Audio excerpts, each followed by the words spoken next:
Hey guys, tonight we're going to slip into the scratchy tunic and fraying boots of a medieval peasant, and no, you won't be eating turkey legs and cheese wheels like in the movies.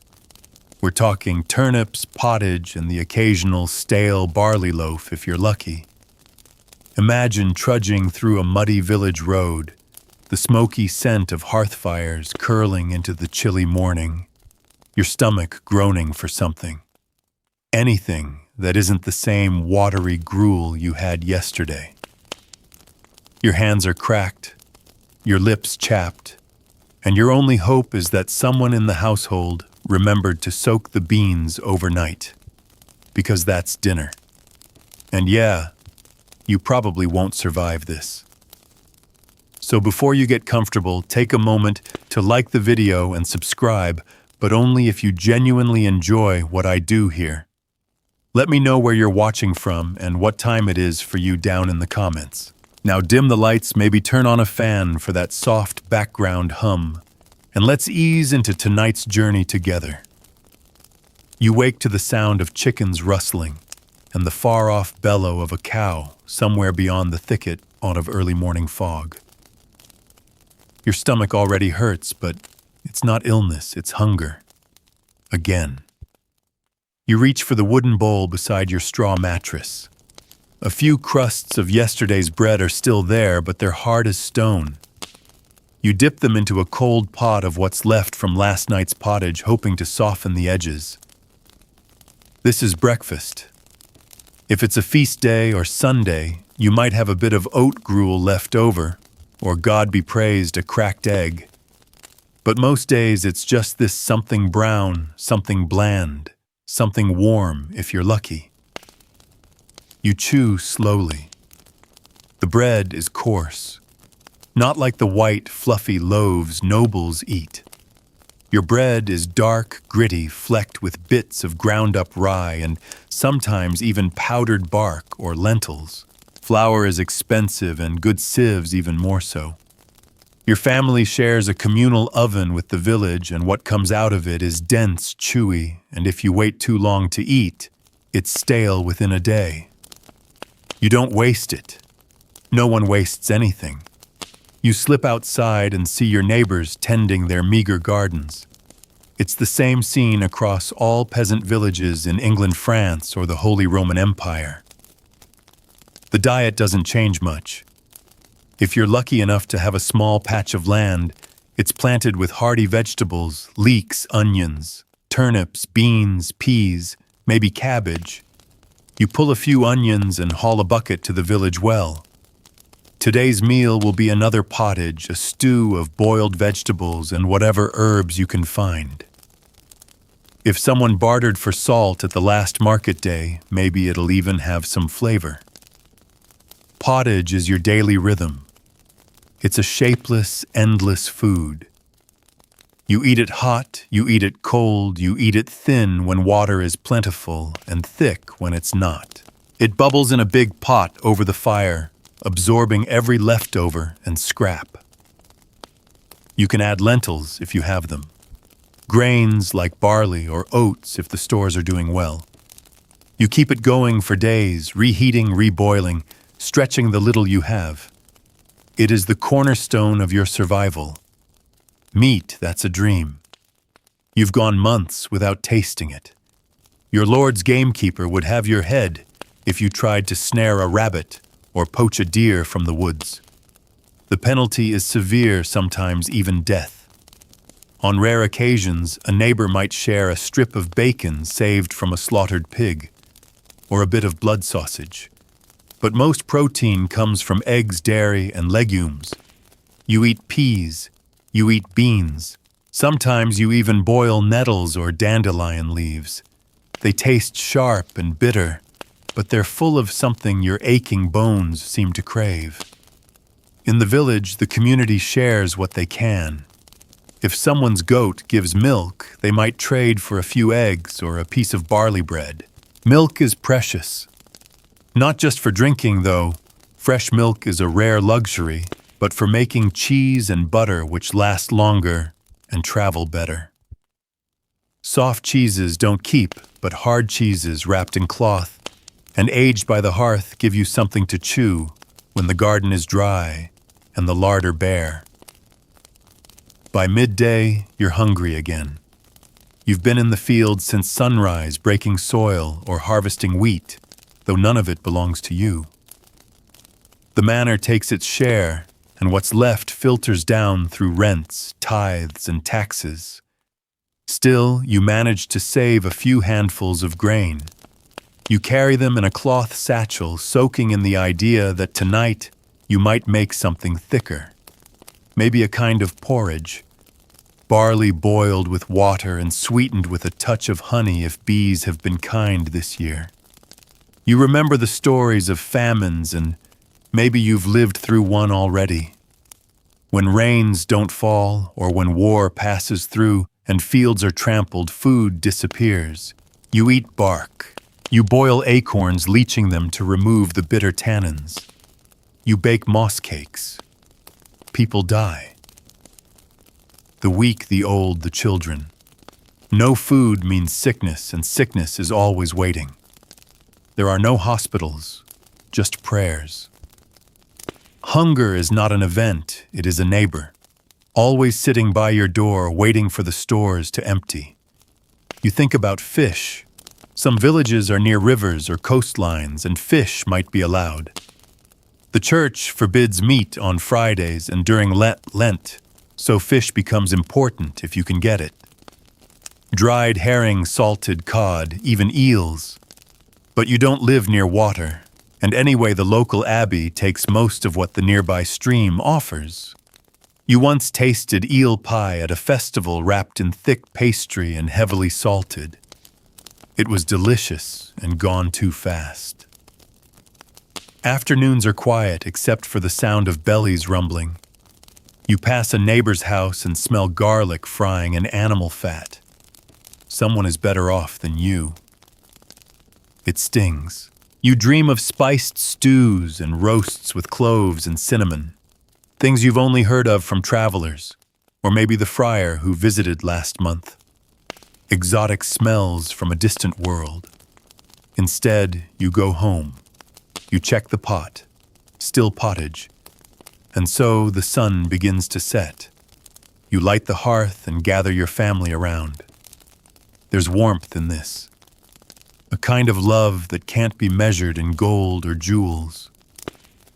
Your eldest son brings back a bundle of wild leeks. Your daughter found a clutch of eggs beneath the haystack. You smile.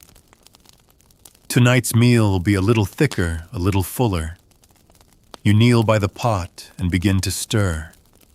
You stir the pot slowly, watching the steam rise like a breath from the earth itself. The leeks your son brought home go in first, chopped roughly with a knife that's more rust than iron. Then the eggs carefully cracked their contents, swirling into the mix, thickening the pottage into something almost nourishing. You don't taste it yet. You wait. You've learned to wait. Hunger for a peasant like you is something to be managed, like a fire stoked gently, never indulged, never ignored. As the food simmers, the glow of the hearth is soft on your family's faces. Everyone is tired. Your wife's hands are red and raw from washing clothes in the river, her back curved like a scythe. The children, bare-legged and dust-covered, sit cross-legged on the dirt floor, gnawing on bits of boiled root saved from yesterday's stew. There's no table, just a few stools and wooden boards balanced on barrels. You don't own much. No one does. Even the house isn't truly yours. It's part of the Lord's estate like everything else, like the fields, the stream, the sheep. Even your labor. But food, this bubbling pot of vegetables and hopes, is something you do own, if only for tonight. You ladle it into wooden bowls, letting the thickest parts go to the youngest and weakest. That's how it is. The old give way to the young. You sip from your own bowl last. It tastes earthy, bitter, faintly sweet. The egg has given it a richness like silk in a room of rough wool.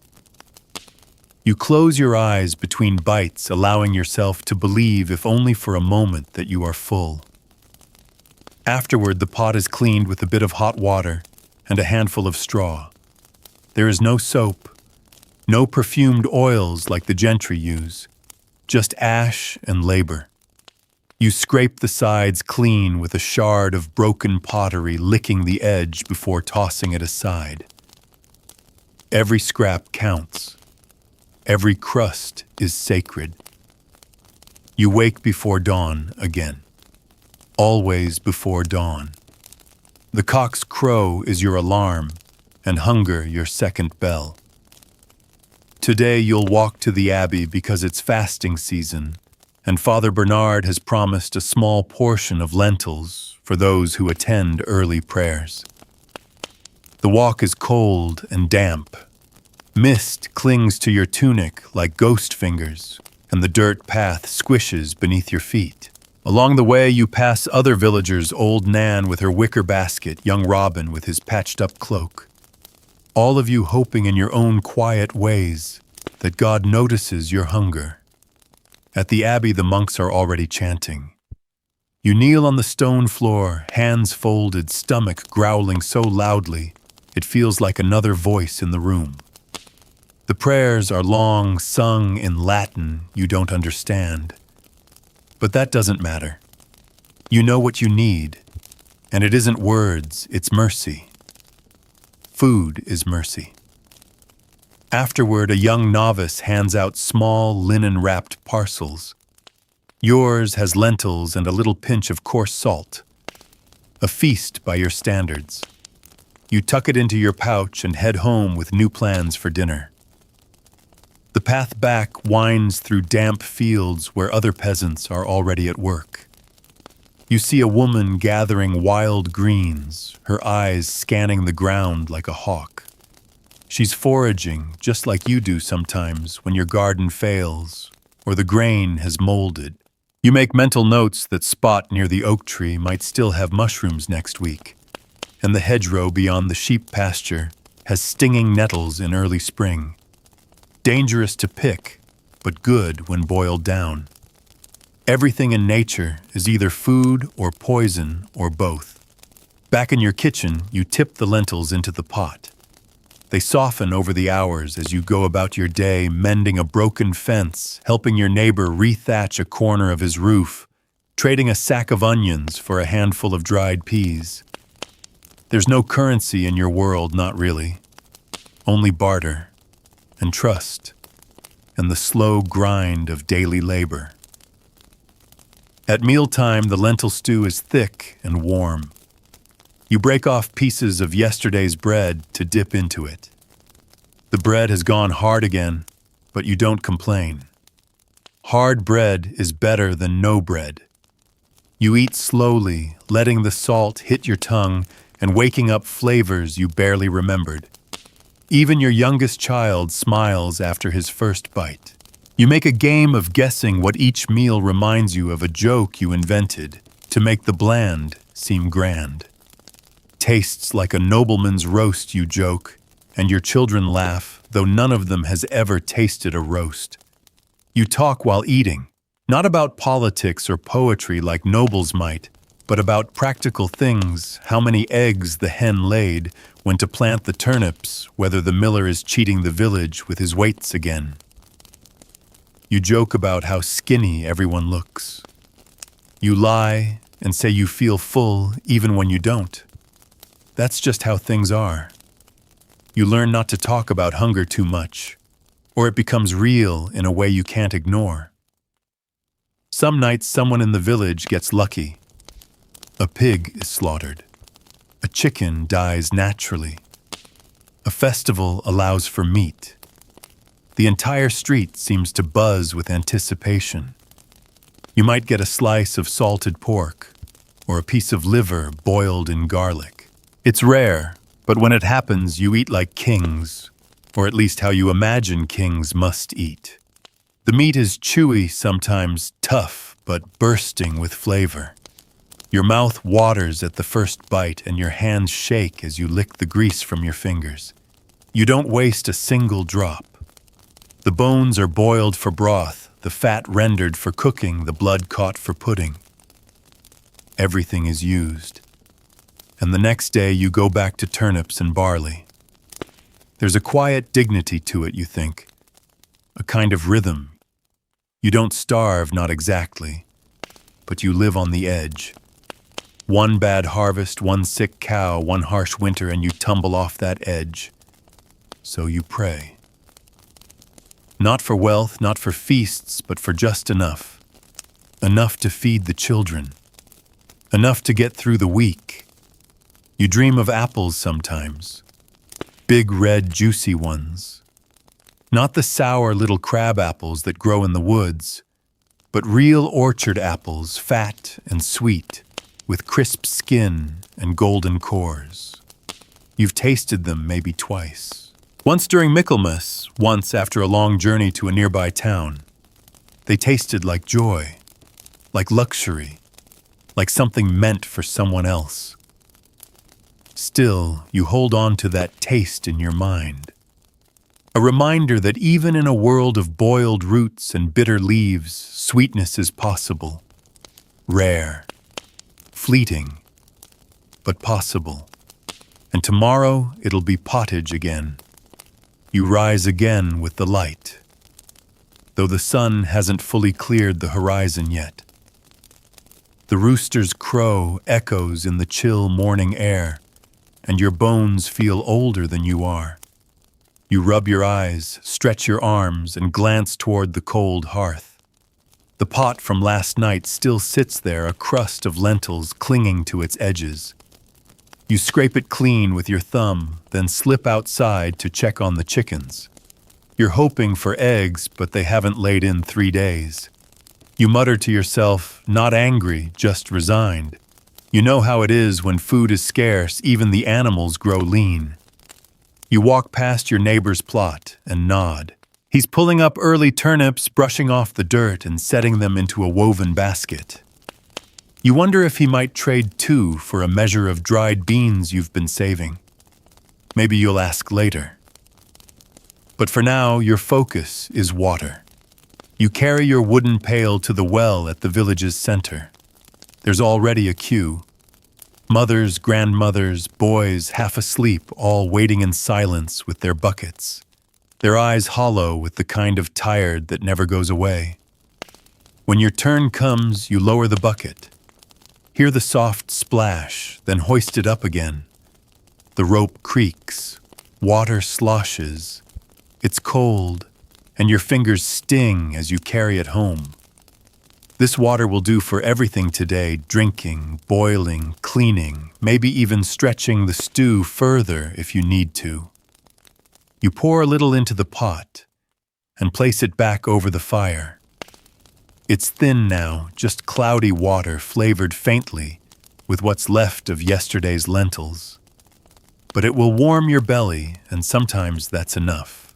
As the pot heats, you crush dried herbs between your fingers, a pinch of thyme, maybe some savory, and drop them in. The smell is mild but comforting. You remember collecting those herbs last summer, climbing up the hill past the sheep pens, kneeling in the tall grass, hoping no one else had gotten there first. You remember the sun on your back, the sound of bees, the basket slowly filling. And now here in the dead of late winter, that summer still lingers in your stew. A faint memory made edible. Your daughter wakes up coughing. Her nose is runny and her cheeks are flushed. You press your hand to her forehead and sigh. A fever. You reach for the last few cloves of garlic, hoping it will help. Not much else you can do, no doctor. No remedy but warmth prayers and broth. You spoon some of the hot liquid into a smaller bowl and blow on it until the steam fades. She sips slowly, her eyes half closed. You watch her like a candle flame, fragile, precious, easily extinguished. You wish you had honey or dried fruit. something sweet to coax a smile from her. But sweets are rare. Not impossible, just rare. Every so often, a traveling merchant comes through with baskets of dried figs or dates from faraway lands, but the cost is laughable, more than you'll see in coin all season. The closest thing to sweet in your world is boiled grain porridge with a drizzle of animal fat. Or if the gods are truly kind, a spoonful of fruit preserves saved from summer. More often you find sweetness in roasted parsnips or caramelized onions cooked low and slow until they turn golden and tender. A different kind of sweet, earthy, rooted in soil like everything else. Midday arrives without warning. The sun is high, but the clouds are thick and gray. You've spent the morning mending a fence and digging through the root cellar. Most of the carrots have gone soft. A few have turned. You cut away the worst bits and set the rest aside for stew. Waste nothing. Even scraps can flavor broth. You take the peels, the bits you would never eat raw, and boil them into something that tastes almost like food. Sometimes the Lord Steward allows the poorer villagers to collect fallen grain from the fields. It's called gleaning, and it's one of the only ways peasants like you can gather a bit of extra barley or rye without breaking the law. You remember the last time you went gleaning. The field was empty except for the occasional spike left behind by the reapers. You and a dozen others crawled across the soil like beetles' hands searching backs aching. At the end of the day, you had enough for a small sack of flour. You mixed it with water and baked flatbread over the hearth. It burned at the edges but filled your belly. It was a good day. But not every day is good. Some days food becomes memory instead of reality. You think about the stories your father told, how during the Great Famine people boiled their belts for the salt, how they made stew from leaves and weeds, how they ground up acorns and mixed them with flour, even though they were bitter and made your mouth dry, how they chewed on the bark of young trees. You pray your children never have to live through that. You check the coals, still warm. The pot simmers quietly. You tear a chunk of rye bread and dip it into the broth. It softens, becomes almost spoonable. You eat it slowly, chewing each bite as if it were a gift, which in truth it is. Every meal is a gift. Every root, every bean, every slice of bread is something won through labor, luck, or grace. By the time evening arrives, the stew is gone, the pot scraped clean. You sit by the fire with your wife and listen to the wind against the shutters. She's sewing a patch into your son's only tunic. The children are half asleep already. You run your hand through your hair and realize it's thinning. You're not old yet, but you feel it. Hunger ages people. So does worry. You stare at the fire and try to remember a day when you didn't feel a little empty inside. Tomorrow, maybe you'll go foraging. The hedgerows might have chickweed. You've heard that some peasants farther north make cakes out of it mixed with barley and baked into something edible. Or maybe you'll catch a squirrel. Risky if the Lord's men are about, but better than nothing.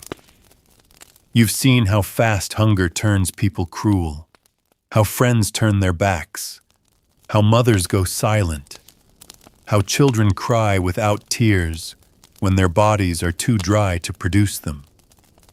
But tonight, your daughter sleeps soundly. Her fever has broken. You place your hand on her head and feel only warmth, not the burning kind, but the soft, healthy kind. The kind that says she'll wake up hungry and laughing. You smile, lean back, and close your eyes. Somewhere outside, an owl hoots, a dog barks, a door creaks, But inside this one-room cottage, the air is still, and the memory of lentils lingers. Morning returns like a whisper, not a bang. There's no clock, no rooster, even today, just the slow bleeding of light through the cracks in the wooden shutters. You stir awake on your straw mattress, your back sore from the hard ground beneath. The fire's long out, and the air bites. You rub your arms and move toward the hearth. The pot sits cold and empty. Again. You don't feel panic, just resolve. The kind of resolve that comes from knowing hunger is always waiting like a wolf just outside the door. You don't try to fight it. You manage it, quietly, carefully. Today you decide to start with a plan. You'll walk to the woods at the edge of the estate. They aren't technically yours, but everyone knows where the lines blur. If you're careful, if no reeve or steward is watching, you might find something. Mushrooms, perhaps, or nuts the squirrels missed. You wrap yourself in your cloak, tugging it close against the wind, and step out onto the path. The air smells like damp leaves and old ash.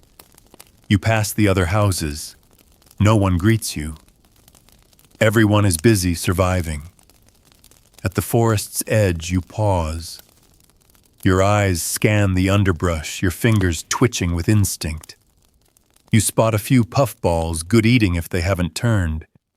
You kneel gently, squeeze one. It's firm white inside. Perfect. Into the pouch it goes.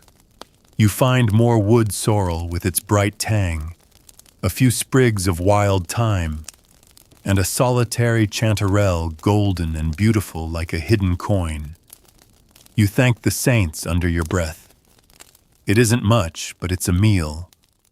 You head back, checking the horizon for smoke or movement, any sign of the steward's men. None. Safe. For now. Back home, the fire is crackling again thanks to your wife's efforts. She smiles faintly as you show her your finds. The mushrooms go into the pot first, seared lightly in a bit of animal fat saved from a feast day weeks ago. The smell is heavenly. For a fleeting moment, your tiny hut smells like something from a noble's kitchen, woodsy, rich, deep. You add a bit of onion, a sliver of dried garlic, some salt from the bottom of the bag. A stew again, yes, but this one feels different, almost indulgent. Your children sit up straighter as the smell curls around them. Hunger makes the senses sharp. Even your youngest, who usually winces at anything, green-eyes the pot like it's a treasure chest. You ladle it out slowly. Everyone gets a share. Everyone is quiet while eating. There's no need to speak when your mouth is full of warmth. Later that day, you think about the monastery again. Not for charity this time, but for opportunity. The monks keep bees. Honey is precious not just for sweetness, but for medicine, for trade.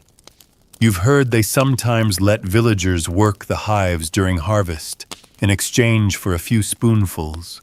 Dangerous work, but worth it. You walk there, your pouch light, your heart cautious. Brother Anselm greets you. His face is round and red, and he smells like wax. He remembers you. You helped them dig irrigation ditches last spring. He nods and points toward the edge of the orchard. You follow, and soon you're wearing a hooded veil, your hands steady, your breath held. The bees are loud, but not angry. The monk shows you how to lift the comb, how to scrape it without breaking the wax. The honey drips golden and thick into a clay jar. You don't get much, just a small smear in a scrap of cloth. But to you, it's gold. You tuck it away, your mind already racing with how to use it. A sweet broth for your daughter. A glaze for roasted parsnips. or simply spread on warm barley bread like something from a dream. You return home in the fading light, your hands sticky and sore. The children are asleep. Your wife is mending a hole in her apron. You sit beside her, and for a moment there is peace. You dip a crust of old bread into the honey, let it soak. You pass it to her. She takes it slowly, reverently, and eats. She smiles. So do you. That night, as the wind howls and the shutters rattle, your mind turns to the food of others. The food of the rich. You've never tasted it, but you've heard stories. White bread soft as clouds. Spiced pies filled with meat and dates. Wine that runs like rivers. Platters of roasted goose capons glazed in sugar and vinegar tarts, topped with cream and cinnamon. It sounds like something from a miracle. You've seen the kitchen smoke from the manor house, smelled the meat from afar. But it's a world away, unreachable. You do not envy them. Not exactly. You do not wish to be them. But you wish, yes, you do, that your children could know what it feels like to eat without fear. To eat for pleasure, not survival. To wake without thinking first of food. Your dreams that night are strange and soft. You dream of a table, a long one, lit by candles, covered in bowls of steaming porridge, baked apples, cups of milk. Your children laugh. Your wife sings. And outside the wolf waits but never enters. The next day is market day. You don't have much to sell, just a small jar of rendered lard and a bundle of dried herbs. But it might be enough to buy a bit of oat flour or a scrap of cloth. You sling your goods over your shoulder and walk to the village square. The market is small but buzzing. Traders from other hamlets have brought dried fish, rough pottery, and the occasional marvel, a cured sausage, a twist of cheese. You walk slowly, eyes scanning. You trade your herbs for a pinch of mustard seed, your lard for 2 scoops of oats. It's a good haul. On your way home, you think of dinner. A thick oat cake, maybe, fried over the fire. You might add a bit of the mustard. It'll be spicy, warm, different. And that in your world is everything. When you get back, your daughter is singing. She's sitting by the hearth, stacking twigs, humming to herself. You kneel beside her, kiss her head. Then you stand, light the fire, and begin to cook. The scent of oats and smoke fills the room. You all eat in silence. The oat cakes are crisp around the edges and soft in the middle. A little smoky, a little sharp from the mustard seed, and warm all the way through. It's not a feast, but it's different, and different counts for something. In a life where days bleed into each other with the same gray palette of hunger and repetition, even the smallest changes, an herb, a crunch, a flicker of heat on the tongue, feel like fireworks. You chew slowly, stretching the moment, letting the texture linger. The children ask for more, but there isn't any. You smile apologetically and promise next time. They nod because they understand. They've grown up with hunger as a second sibling. You think about how many times you've told them next time. How many meals have ended with soft lies, kind ones whispered over scraped-out bowls and empty hands. Later that evening, you catch yourself watching the fire again. The flames move lazily, licking the sides of the hearth, casting flickering shadows on the packed earth floor. You watch how your wife brushes crumbs from the corner of the room, how your son carefully stacks kindling for tomorrow's fire. The rhythm of life is so subtle, it's easy to miss. Eat, clean, sleep, repeat. A rhythm made not of music, but necessity. Outside, the wind picks up. Rain taps against the roof, soft at first, then louder. You worry about the thatch it leaks near the back wall. You'll patch it tomorrow, or the day after. But tonight you stay inside and listen. Rain means more than water. It means trouble if it comes too hard or not at all. It means floods, ruined crops, rotting grain stores. But tonight, it's steady, almost gentle. A lullaby you didn't expect. In the morning, you walk to the village bakehouse. You've saved enough grain for a loaf barely. The communal oven is already hot, and the air smells of flour and ash. Other villagers are there, each waiting their turn, cradling cloth-wrapped lumps of dough like swaddled babies. Bread is life. You knead your dough slowly, carefully, your hands practiced and firm. Not too wet, not too dry. You use rye and barley, dark flours, coarse and flecked with hulls. No one here bakes white bread, not unless they work in the manor kitchens. You slip your dough into the hot stone oven and mark it with a notch, a simple X, so you know which one is yours. While it bakes, you sit with the others and wait. No one talks much, just the sound of fire cracking flour shifting and the occasional grunt of tired bodies. You watch the loaves rise, slowly turning from pale gray to golden brown, their tops cracking, their crusts hardening. Your mouth waters. You haven't eaten since yesterday's oat cakes. When it's ready, you retrieve your loaf. It's heavy, dense, the kind of bread that fills your belly and sticks to your ribs. You tap it with your knuckle, hollow sounding. That's good. You wrap it carefully and carry it home like a treasure. At midday, you break the bread in half and see the dark crumb inside. You dip it into a bowl of hot water flavored with garlic and herbs.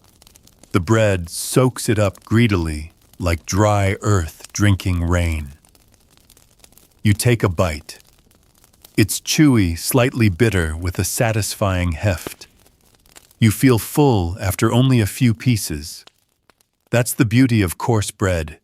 It doesn't taste like much, but it gives your body something to hold on to. The children eat silently, then thank you in unison.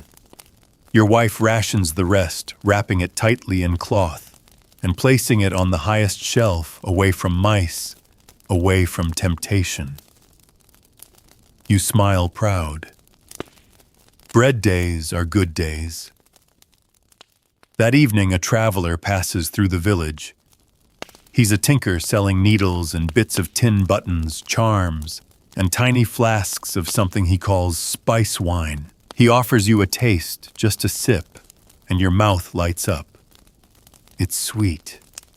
Too sweet. Your throat burns, but not unpleasantly. You trade a pair of old shears for a small tin cup of the stuff. It's not practical. It won't feed your family. But tonight, you allow yourself this one indulgence. You sip it slowly, sitting by the fire, your children asleep at your feet, your wife sewing beside you. You ask the tinker what other villages are eating. He chuckles. The same as you, he says, though. I passed through a town where the monks are growing saffron. Imagine that yellow bread. And in another place, they've started baking loaves with dried berries. Rich folks, probably. But still, imagine the color. You do imagine it. Bright golden loaves, pink swirled bread. Things so far from your gray-brown meals that they might as well be from heaven. You ask him if he's ever eaten venison. He nods solemnly. Once, he says, at a wedding feast. The meat was tender, soaked in wine and herbs. It fell apart on the tongue. You close your eyes and try to imagine the texture. Your own stew is never that tender. There's never enough meat, and what little there is comes from old hens or bony rabbits. But still, you imagine. That too is a kind of nourishment. The tinker leaves before sunrise and you're back to routine. Today you help the blacksmith gather wood for charcoal. In exchange, he gives you a lump of hardened cheese. It's hard as a rock, but full of flavor. Sharp, salty, with a richness you rarely get from anything but fat. You shave a few pieces into the pot that evening. The stew becomes something else entirely. The children notice immediately. It tastes like a feast, your son cries. You smile and let them believe it. You think again of the monks and their saffron, the golden bread. What makes food seem magical isn't just taste, it's color, smell, story. In your world, food is gray, brown, green. The occasional orange from a carrot, or yellow from a parsnip, sure, but nothing bright. Nothing unexpected. If you ever saw a dish with purple beets or red cherries, your eyes might water before your mouth even tasted it. Once a passing priest brought back preserved plums from the south. He gave one to each child in the village. You remember your daughter's face when she bit into hers, eyes wide, mouth puckered, cheeks smudged with juice. She didn't speak for a full minute, just held the pit in her palm like a jewel. You've kept it ever since, buried in the box with your good boots and the St. Bridget charm.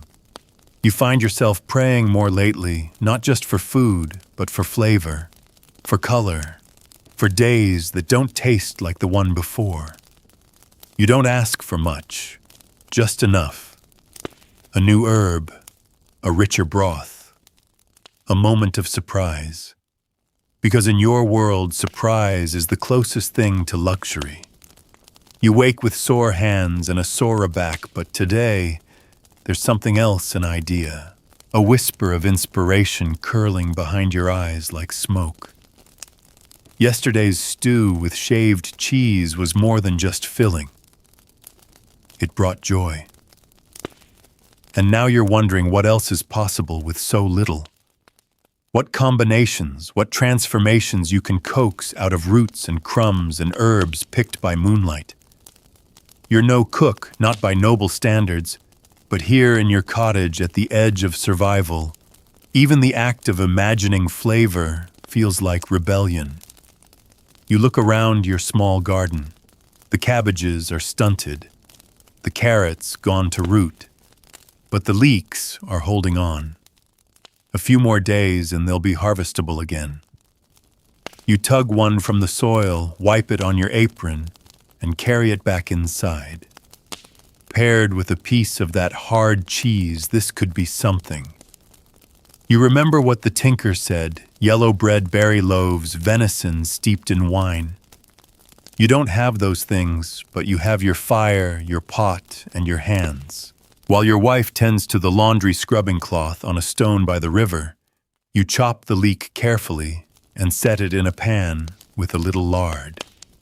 It sizzles. That sound is a blessing. You lean over it, eyes watering from the steam, and breathe deeply. This is how you bring flavor to your children. Not with meat or spice or coin, but with heat, care, and imagination. Lunch is simple, the leeks spooned over bread toasted just slightly by the fire. The edges char. The centers soak in the fat. The cheese is shaved on top, melting into every crevice. It's humble, but it's different. Your children devour it. Your wife eats in silence, then looks at you and nods. That nod means something. Afterwards, you rest. Just for a moment. The younger children play outside with sticks and stones. They make games out of nothing. Your eldest son returns from the manor fields, his hands covered in dirt. He smells of hay and sweat and bitter grain. He's traded 2 hours of work for a small handful of oats. It's not much, but it adds to the stores. You begin to think about oats differently now. Not just porridge, not just a filler for stew. What if you roasted them first? Ground them finer? You remember the flat cakes your grandmother used to make when you were a child, before the bad harvests. She'd mix roasted oats with a bit of water and spread them thin on a hot stone. No leavening, no sweetness, just crisp and warm and wholesome. That night you try it. The oats go into a pan dry, toasted until they smell nutty. Then you grind them slowly with a mortar, adding just a touch of salt and water. The dough is thick, sticky, but it spreads. You cook the cakes on a hot stone you placed into the fire's edge. They puff slightly, then brown. You pull one off and take a bite. It crunches at the edges and gives in the middle. There's no sweetness, but it's satisfying in a new way. You hand one to your wife, then to the children. They chew slowly, unsure at first, then smiling. You serve the cakes with a smear of garlic paste, just boiled cloves mashed with oil, and a sprinkle of dried nettle for color. You've created something new, with no cookbook, no copper pot, no herbs from the East, just what you had. The days pass like this quiet, practical, full of food that's never enough, but somehow always manages to stretch. You learn to think seasonally. In spring, the stinging nettles and wild garlic appear. In summer, you forage berries. Blackberries when you're lucky. Elderberries when you're not. You dry them carefully over slow heat so they won't spoil. You save them for winter when everything else fades to gray. Autumn is your best time. Roots deepen, beans dry, squashes ripen in their tough skins, hardy and durable. You roast them slowly in the coals, their flesh turning soft, sweet, almost creamy. If you're lucky, you still have animal fat from a slaughtered pig. A few drops are enough to transform a dish. You drizzle it into the hollowed squash, then mash it with barley and herbs. It's delicious in a humble peasant way.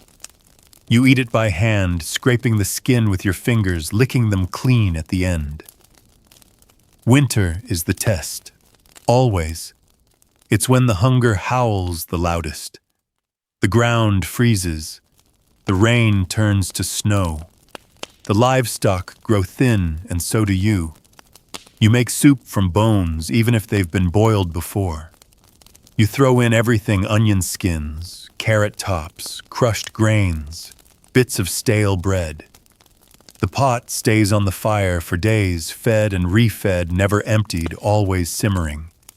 It's not a meal, it's a ritual, a lifeline. You sip from wooden bowls, pass it around, then add more water and start again. On especially cold nights, you try to distract the children with stories. Tales of St. Cuthbert and his miraculous bread. Of the woman who fed a village with one bowl of soup. Of a knight who fell in love with a baker's daughter because her loaves were golden and her crusts sang when torn. The children laugh, but they also listen. These are their fairy tales. Not dragons, not princes, just food. Magical, miraculous food. Sometimes a merchant passes through with things beyond belief. Spices, dried oranges, cloves and pepper wrapped in cloth. You can't afford them, of course, but just once you held a clove in your hand. It was sharp, dry, shaped like a tiny nail. You sniffed it. It burned your nose, stung your eyes. You gave it back. But the scent stayed with you for days. You dreamt of it, of a loaf with clove or a broth with pepper so hot it made your lips tingle.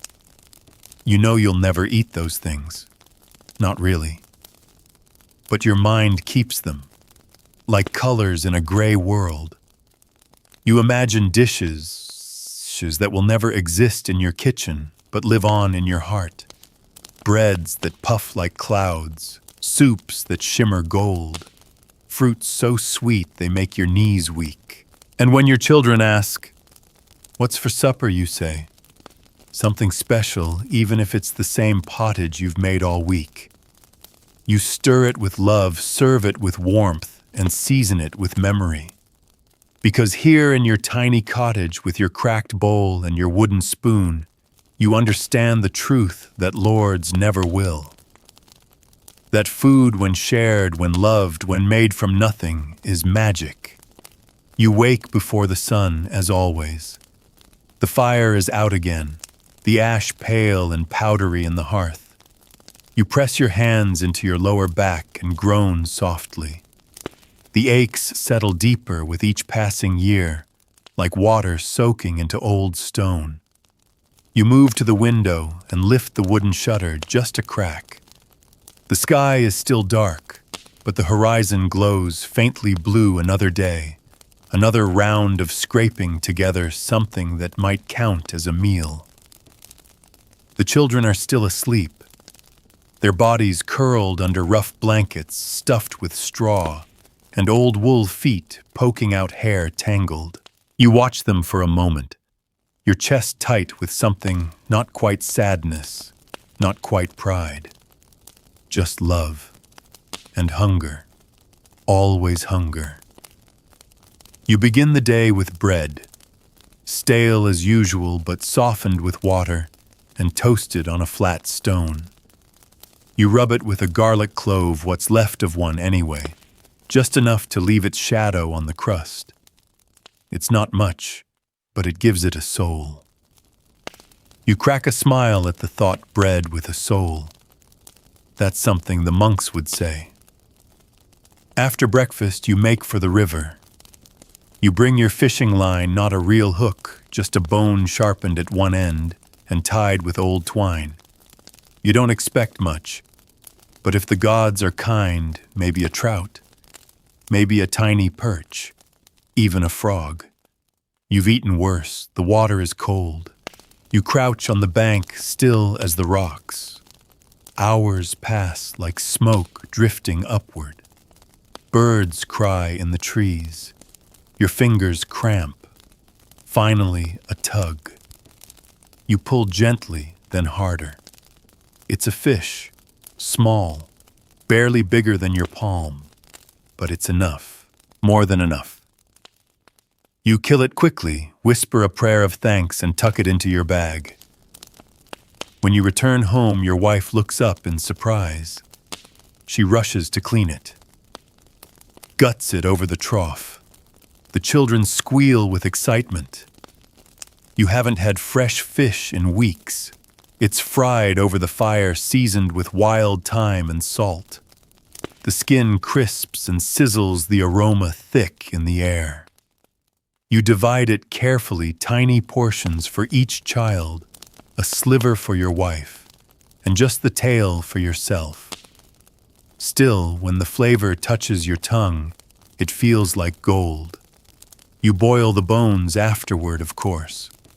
Add wild greens, leftover barley, a touch of dried onion. Even the skeleton becomes soup. Nothing is wasted. Every morsel of life wrung from every scrap you're given. That night the wind changes.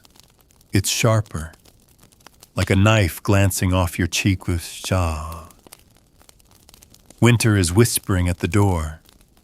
You know what that means, more mouths to feed and fewer ways to feed them. The animals will grow lean, the garden will wither. Soon you'll be scraping frost off the inside of the windows and fighting to keep the children's hands warm. You begin preserving immediately. Drying herbs, salting beans, boiling what little fruit remains into thick, sticky paste. Your wife renders the last of the lard, pouring it into a clay jar and sealing it with cloth. You build a small shelf out of broken planks high up near the ceiling where you'll keep your winter stock. It's not much, but it's something. Once long ago, you read about a place where people store food in ice. Real ice. In great underground chambers carved from the earth, lined with straw. They fill it in the winter, and by summer, they still have buttermeat, even cream. It sounds like a dream. In your world, meat spoils in days. Milk sours in hours. You bury root vegetables in pits, cover them with leaves, and pray they last. You dry everything: mushrooms, berries, beans, because air and time are enemies here. You don't preserve for luxury. You preserve for survival. You think about the last time food ran out early. 3 winters ago. Snow came too soon. The crops failed. The sheep froze. You watched your neighbor boil leather boots in a pot and chew them like bark. You remember the screaming in the night, not from wolves, but from babies whose mothers had no milk. You remember the silence that followed. You do not want to remember that again. So you dig deeper, plan harder, stretch thinner. You take your son to the forest and show him how to peel bark from willow trees to brew tea.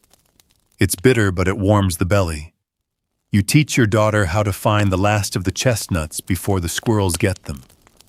You remind your wife how to boil stale grain until it bursts like popcorn, then pound it flat into cakes. You work as a family now, not just to eat, but to stay one step ahead of the cold. When the frost finally arrives, thin at first, then heavy, you are ready.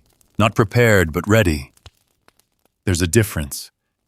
You've laid the cloth over the drafty door, packed straw between the cracks in the wall, dug out the old sheepskin. The pot never leaves the hearth now. It's always cooking, always on. A mixture of roots grains the last of the summer beans. Some days it tastes like food. Other days it tastes like effort, but it fills the space.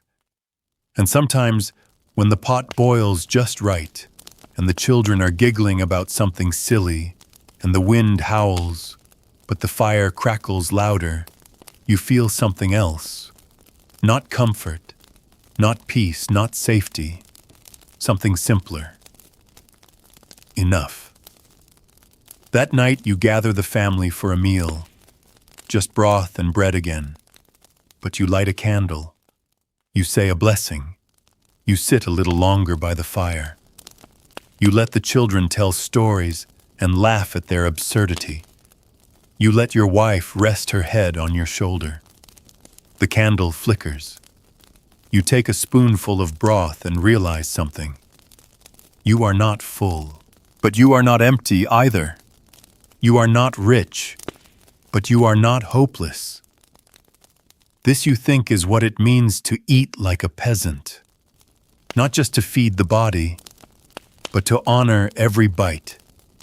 To know the story of every meal, the work, the weather, the fear, the love. To chew slowly because every flavor has been earned. To share because you must. To give because you understand what it means to have nothing. And to wake tomorrow and do it all again. The cold deepens. You wake to find the water in the trough, frozen, a thin shell of ice you have to crack with a stone. Your breath curls from your lips in white clouds as you move about the darkened room, careful not to wake the children. The fire is down to its last cinders, so you blow, gently feed it kindling, and wait for warmth to return. You've learned patience in this life, especially where heat and hunger are concerned. The bread from 2 days ago has gone too hard to chew, but not too hard to soften. You break it apart, place it in the pot with water and a few turnip greens left from yesterday. Your wife adds a pinch of salt and some marrow scraped from a bone she saved weeks ago. You watch the mixture swirl into something that looks like soup. That's enough for breakfast.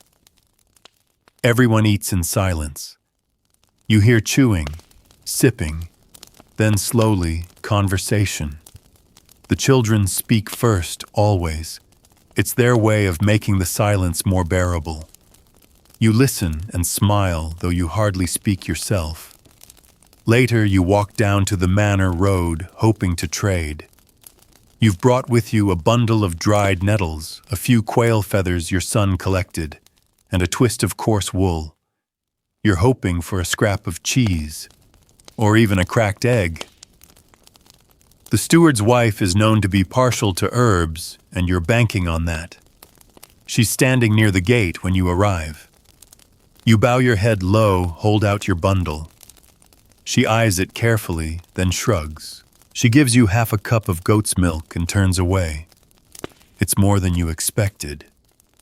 You return with the cup held close to your chest, guarding it like treasure. Your wife warms it slowly on the hearth, adds it to barley and wild thyme, and stirs until it thickens into porridge. When the children eat, they sigh with relief. It tastes richer than anything they've had in days. The milk adds something soft, something round to the grain's roughness. Even you admit it's comforting. You remember once hearing the friar preach about the joy of feasting in heaven, how God's table will overflow with wine, bread, meat, and fruit, how no one will go hungry again. You don't know if that's true, but you think that heaven must feel a bit like this, watching your children eat and laugh their bellies warm. The house silent except for the sound of spoons against bowls. That night, you dream of an orchard. Not a real one, no place you've ever seen. It stretches on forever, trees heavy with apples, pears, plums. They fall from the branches into your hands. Each bite is cold, sweet, and crisp. You eat until your mouth aches with joy. You wake up smiling even though your stomach is already rumbling again. You decide to visit the village miller the next day. You have nothing to grind, but you've heard he sometimes pays in flour if you help clean the wheel or shovel grain sacks. The path to the mill is slick with ice. You slip twice, catch yourself on a bare tree root. When you arrive, the mill is noisy, the great wheel creaking and groaning as it turns. You ask for work. The miller nods and points to the sacks. You spend the next 3 hours lifting, hauling, coughing through clouds of grain dust. By the end, your arms are shaking, your back screaming. But the miller keeps his word. He gives you a small cloth pouch of coarse rye flour, barely a handful, but enough for 2 flatbreads. You thank him and start home. On the way, you stop by the river again.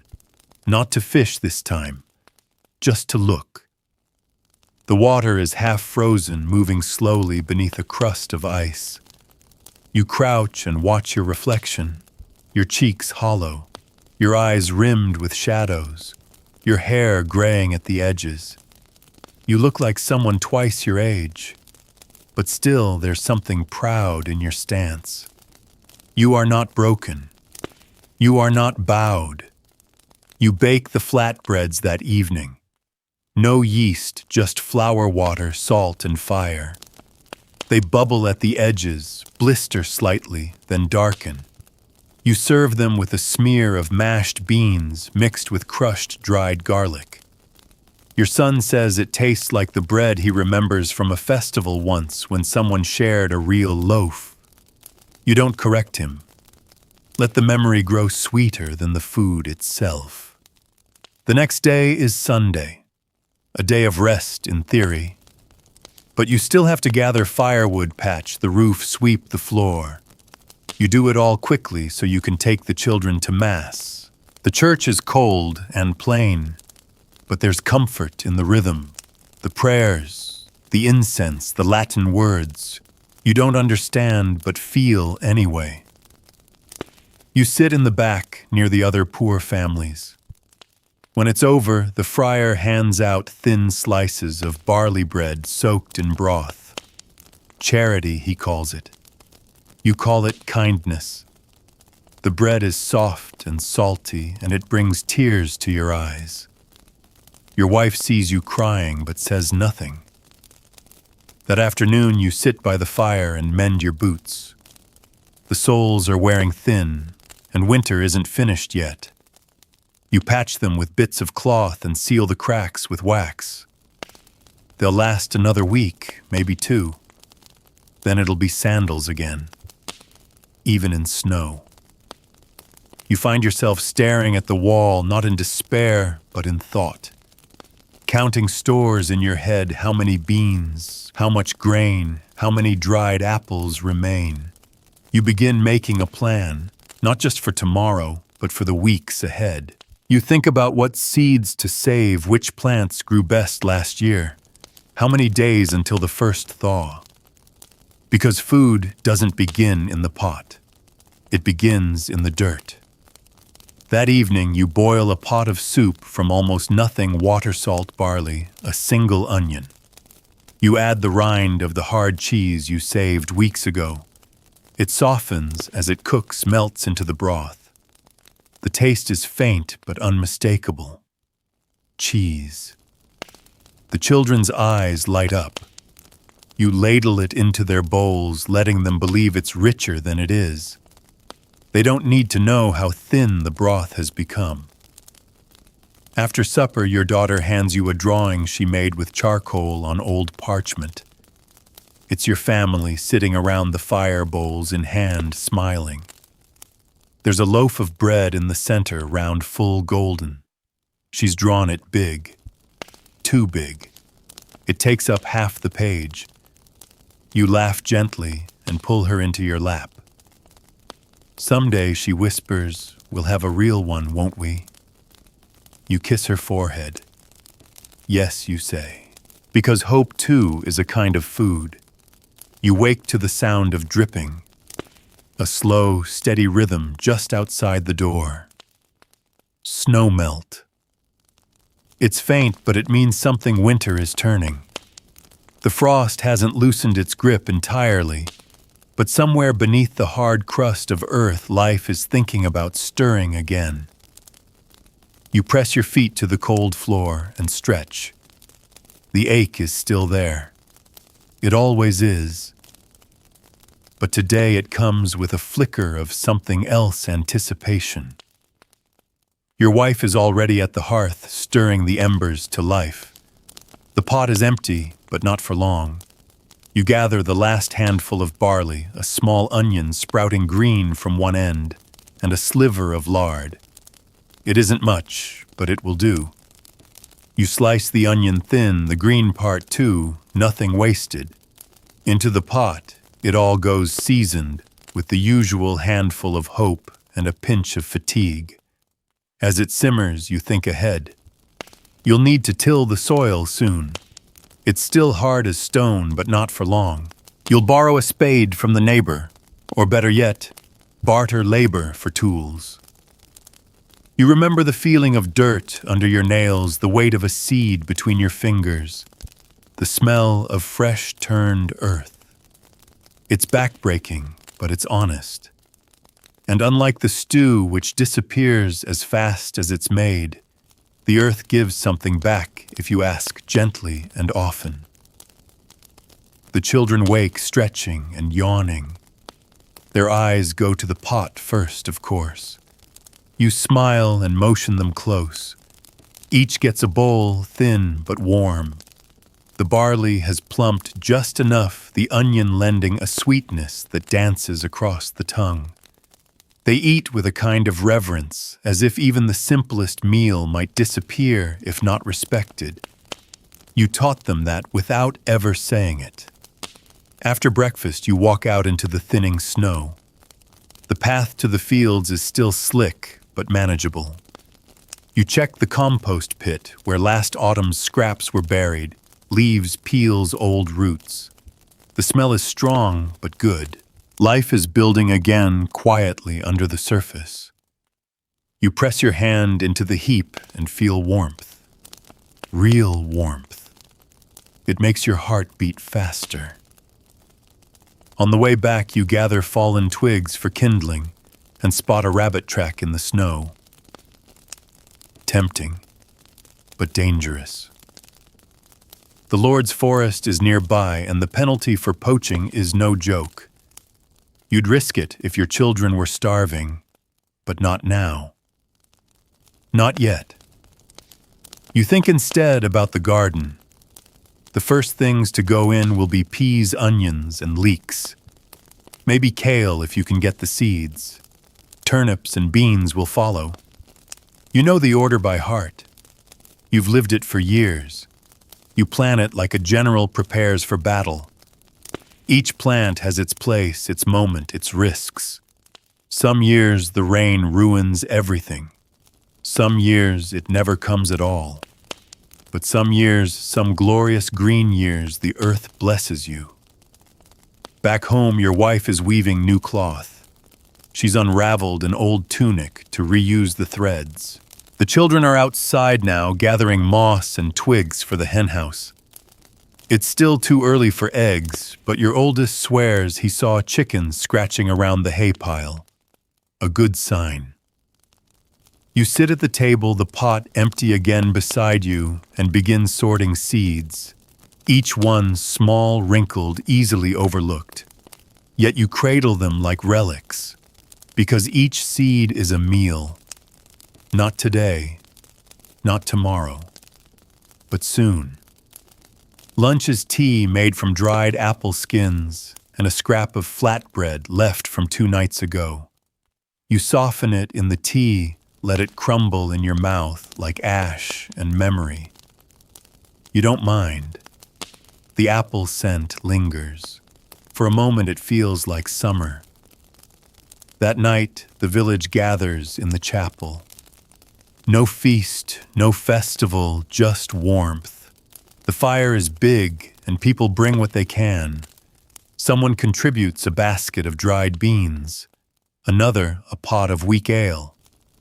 You bring the last of your cheese rind soaked in broth. It stretches further than you expected. Everyone eats from one pot passed hand to hand. No one speaks of hunger, but everyone eats as if it might be their last. You listen to the friar speak of Lent and sacrifice, but all you hear is hunger in a different robe.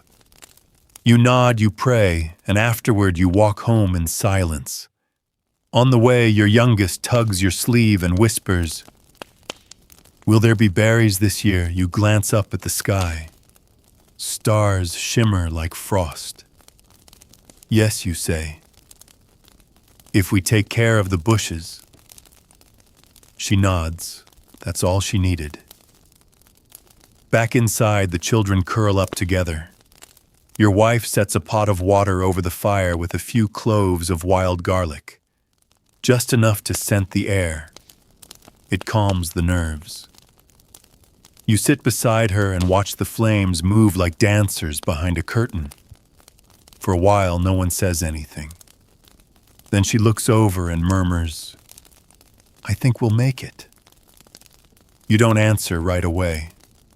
You watch the pot steam, the garlic scent lifting and wrapping around the room like a promise. "I think so too," you say finally. In the quiet, you remember the first meal you ever made for her. Years ago, before children, before the cottage, before the wait. It was nothing special, just boiled peas with mint and bread. But she smiled like it was a royal feast. That smile kept you going through lean seasons, through storms and sickness and sorrow. That smile and the taste of mint on her lips. You decide then this spring you'll grow mint again. You'll find the seeds or trade for a cutting. You'll plant it where the sun touches in the morning, and you'll guard it like a secret. Because food is never just food. It's history, memory, hope. It's what binds the days together and makes tomorrow bearable. And in a world where everything is borrowed time, health, peace flavor is the one thing you can still make your own. The next morning, the frost has eased just a little more. You step outside and the ground no longer crunches quite so sharply beneath your feet. You kneel near the garden plot brush, aside a patch of straw, and press your fingers into the soil. Cold, yes, but no longer frozen. You smile just slightly. It's time. Inside, your wife is already unpacking the saved seed bundles, each tied carefully with twine, each marked in charcoal beans, leeks, barley, cabbage. You handle them as if they were jewels. In your world, they are. These tiny seeds hold the difference between hunger and plenty, between watching your children wilt or watching them grow. Your son helps you break the surface of the garden. The spade is old and cracked, but still sturdy. You work side by side, not speaking much, just breathing in rhythm with the turn of the soil. He's strong now. When did that happen? His hands are like yours, calloused, thick-fingered, stained with earth. He doesn't flinch at the cold, doesn't complain. He just works.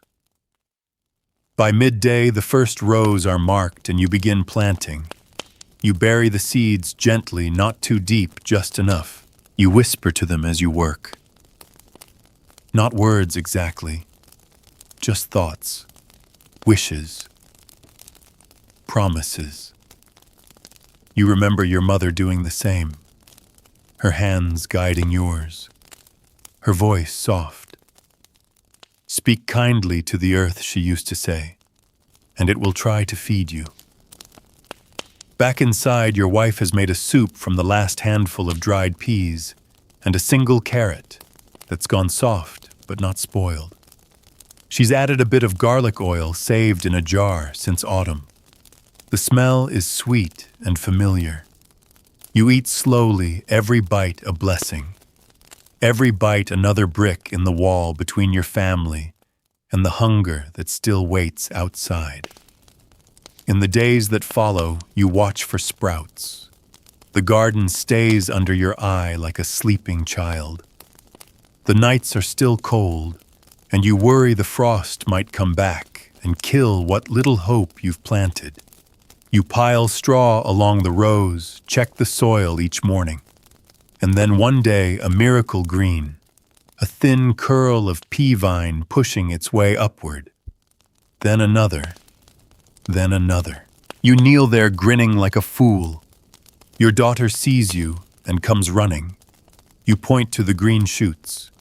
She gasps, claps her hands, then crouches beside you, staring in silence. For her, it may as well be magic. For you, it's survival. But you let her believe the magic, because in some way it is. That night, you talk with your wife about the coming months. If the peas hold and the beans follow, you'll have enough to trade, enough to dry, maybe even enough to lend.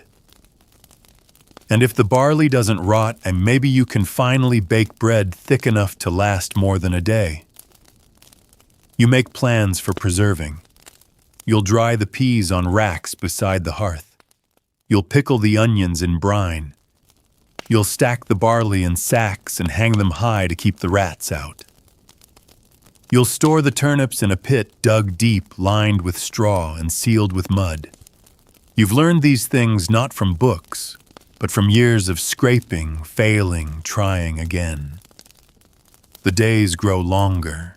The air smells different now, not just of smoke and damp wood, but of green things. Wild herbs begin to push up along the roadsides.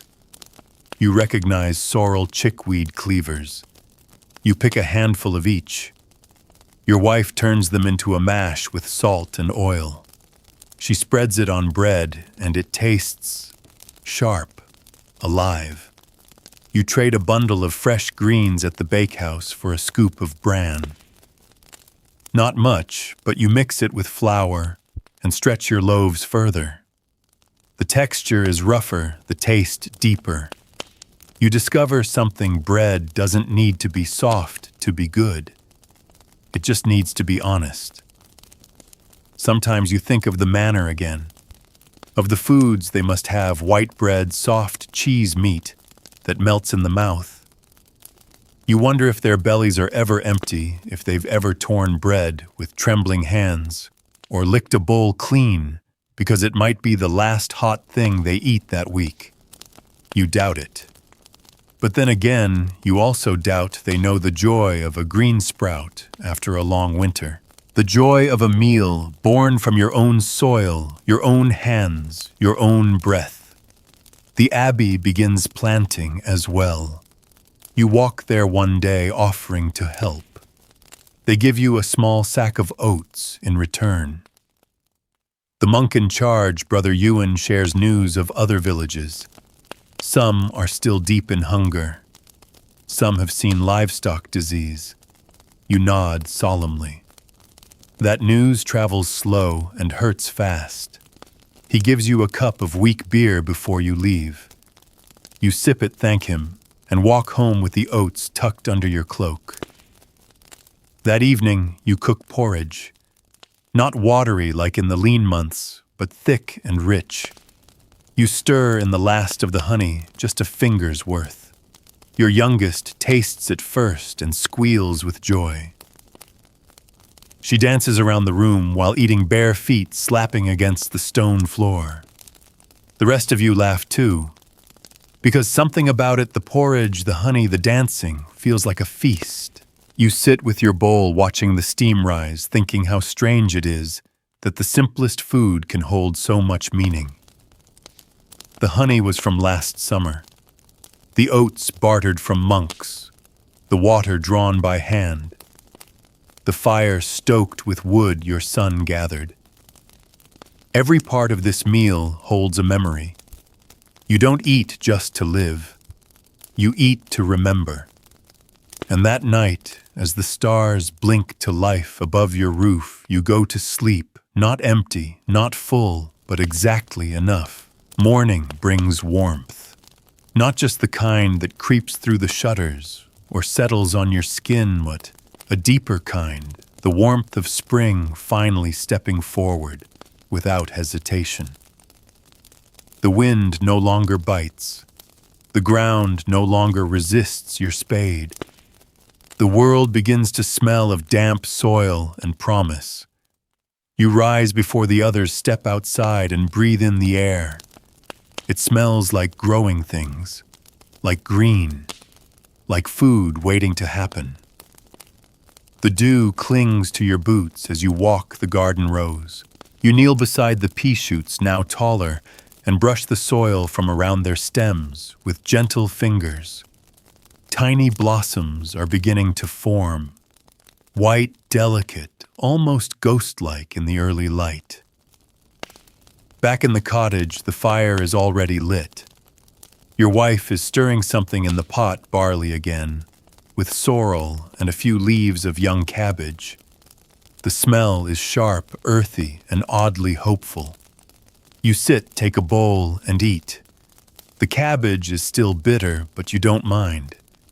It tastes like spring, like change. As you chew, you talk about the planting. More barley this year, less rye. A few potatoes if you can get them. Not everyone has potatoes yet. They're still new to these lands, strange and foreign, but you've heard they grow well even in poor soil. You've bartered for a handful and plan to try. Just a few hills to start. You hope they'll take root. Later, your son helps you prepare a new row. You teach him how to measure distance between the seeds, how to turn the soil without choking it. He listens head tilted, asking questions that show he's thinking further than the day ahead. He asks how deep to bury beans, when to water, whether animals know when spring is coming. You answer as best you can. Some things you know, some things you just believe. The day passes in sweat and soil. By dusk, your back aches, your arms throb, but your rows are neat seeds tucked away like prayers in a church wall. You water them carefully, whispering nonsense as you go.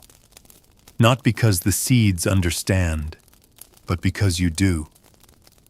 Dinner is humble, just flatbread and bean mash, but it fills you. There's even a laugh around the table, something about the way your youngest wore her cloak backwards all day and insisted she was a traveling monk. You chuckle with the others, but quietly. Joy always feels fragile, like it might shatter if held too tightly. The next morning, you take a walk to the forest. Not for wood or mushrooms this time, but for silence, solitude. You follow the narrow path to the stream, sit on a mossy rock, and listen. Birds call overhead. Insects buzz. You close your eyes and hear the rush of water over stones, the flutter of leaves, your own slow breath. Then you reach into your pocket and pull out a piece of dried apple you've saved since winter. Just one. You chew it slowly, letting the sweetness bloom in your mouth. It tastes like sunlight, like stored-up summer, like something almost holy. When you return, the children are playing outside, their voices bright and loud. Your wife has started boiling dandelion greens and you smell vinegar in the air. She's pickling. A few jars are already lined up on the shelf, thin slices of root speckled with mustard seed and garlic. You add them to your mental inventory, already planning meals weeks in advance. That evening, you bring out a small bundle of herbs, wild thyme yarrow, a bit of crushed mint, and drop it into boiling water. You pass the cups around, watch the steam rise and curl. You sip slowly. The flavor is sharp, but it warms your throat, your chest, your spirit. Afterwards, you sit by the fire weaving a basket from thin willow branches. It's for holding eggs if the hens start laying again. Or berries. Or maybe if the world is especially kind, mushrooms from the forest. Your hands move automatically, twisting and weaving, while your thoughts drift to old stories. You remember the tales your mother used to tell, about a boy who caught a magic fish that granted him food forever, about a woman who planted a single bean and woke up to a field of gold. You used to think those stories were foolish. Now you understand them, not as magic, but as longing, as hunger in disguise. You finish the basket and set it aside. The fire is low. The cottage is still. Then a sound, a soft cluck. You freeze. You and your wife look at each other. Another cluck. You rush outside, careful not to trip on the threshold. There behind the woodpile, nestled in old straw, is a hen, and beneath her 3 eggs. 3 perfect, fragile, beautiful eggs. You laugh. A real, full laugh. The kind that shakes your chest and lifts something from your shoulders. You call your family, and they come running. The children stare in disbelief. Your wife puts her hand to her mouth, her eyes wide. Eggs, the first in weeks. You don't eat them that night. You don't even boil one. You set them carefully in the basket you just finished weaving and place them near the hearth. Tomorrow maybe, or the day after. Sometimes the promise of food is as nourishing as the food itself. You all go to bed a little lighter that night. Not full, but hopeful. And hope you've learned is a flavor too. The eggs sit on the shelf like tiny suns, warmed by the fire, guarded by every eye in the house. You check them first thing the next morning, as if they might have disappeared in the night, stolen by a mischievous spirit, or some greedy hand of fate. But they're still there, 3 perfect ovals, smooth pale, full of possibility. You turn one gently in your hand, feel its weight, then place it back in the nest of straw with the care of a priest setting a chalice on the altar. You don't eat them that day either. Instead, you plan. One will go into the next pottage, stirred in slowly to thicken it and give it that creamy texture your mother used to speak of in hushed tones. One you'll boil and mash with leeks and salt for your wife, just for her. And the third you'll save. Maybe for planting day. Maybe for the next sick spell. Maybe just for the joy of saying, "Today we'll eat an egg." You walk out to the garden and check your rows again. Green shoots are pushing up with more confidence now, standing taller. Their tips catching the early sun like fingers reaching toward heaven. The peas are thriving. The leeks are struggling but not lost. The onions, those blessed bulbs, are holding on. You say a quiet prayer over them, not because you think it will change anything, but because it helps to name your hope out loud. Your wife calls from the cottage.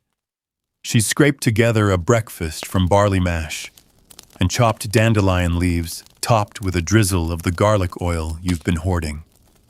It's sharp, slightly bitter, but it fills you in that slow, grounding way. The children eat greedily, then dash back outside. Spring has made them restless.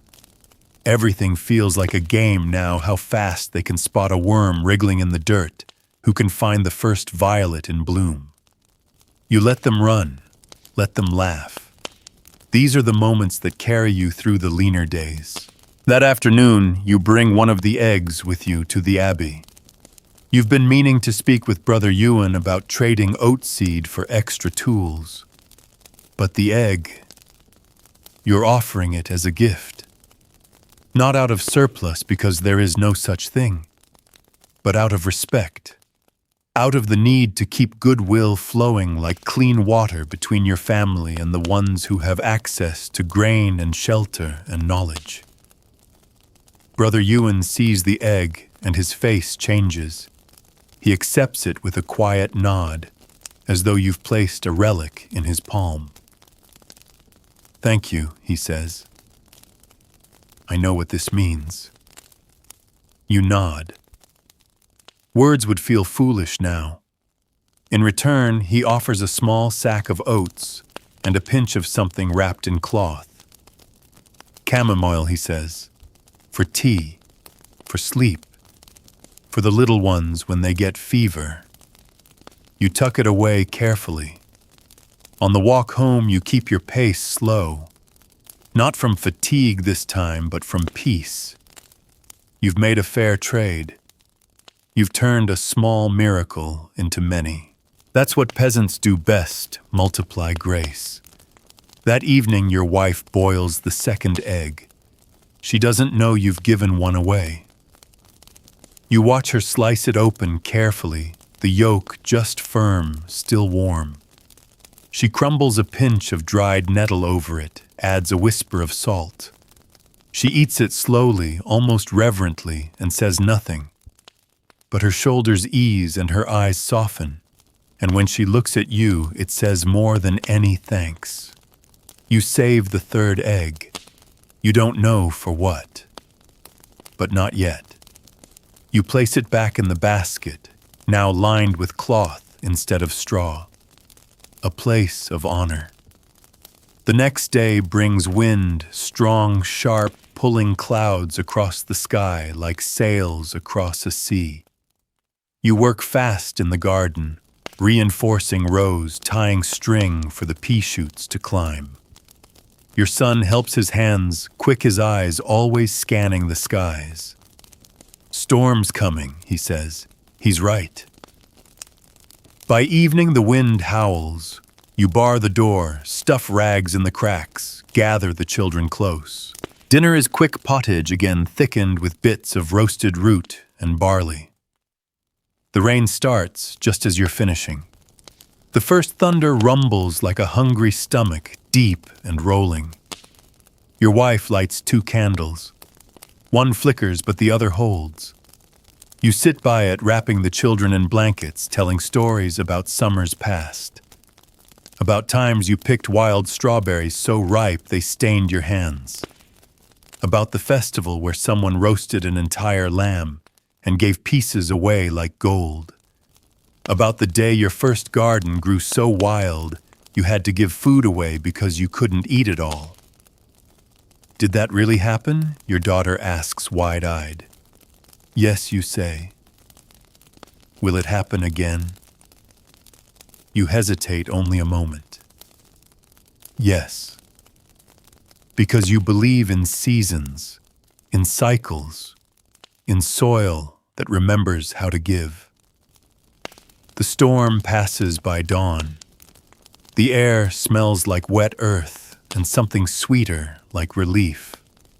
You step outside barefoot, the mud squelching underfoot, and check the garden. Nothing's lost. The straw kept the seedlings warm.